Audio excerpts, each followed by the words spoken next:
Hi, today is day 161 of my journey to Google, and after finishing with the LLD part, I'm moving to the HLT part. So, I studied about availability. So, like, you just understand the basic thing when we say availability, that how long will be the system available. But there's a like there's much more to that. Like, you have SLAs, service level agreements, where you define how many number of nines will be there.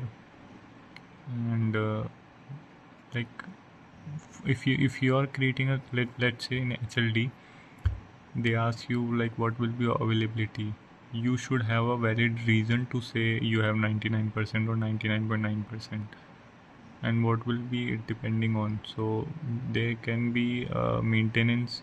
You know that there will be some kind of maintenance. For that time you have to there will be a downtime, and sometimes you know that you have extra servers ready, but if there is any failure, you are predicting that the failure will be only once a year or twice a year, and that time you know that from switching from one to another it will take at least 1 minute or something. So accordingly, so that's why you remember, okay, if per year it is going to be 3.65 days, then I'll say 99. If it's 8 hours, so in my case I said like it can be 2 minutes, right?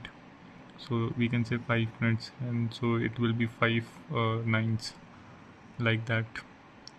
And then you have maintainability, how much it is maintainable. Like, if you add some new code, if you add some new features, how will it handle.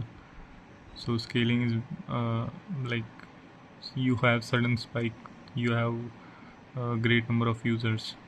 So like, you daily have 10 million, now you have 50 million all of a sudden. How will you handle that? To handle that, you can have vertical and horizontal scaling. So when you introduce horizontal scaling, there are more terms added. Like, there will be multiple servers, you will have load balancer, which can become a single point of failure. So these are the trade-offs which you need to mention. You are adding something, there will be trade-offs always, you have to mention that. Then you have fault tolerance. So there's a difference between being resilient and fault tolerance. So resilient is how back you get back up on your feet, and fault tolerance is once how will you handle if the fault occurs.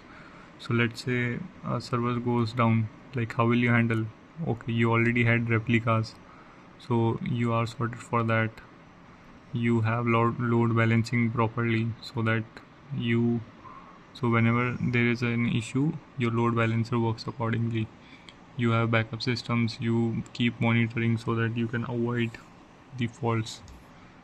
So this is the update. So yeah, in general term, I also studied in college, like, you just go through, okay, this is that, but what are the trade-offs, how do you apply it, how do you know what your system is going to serve?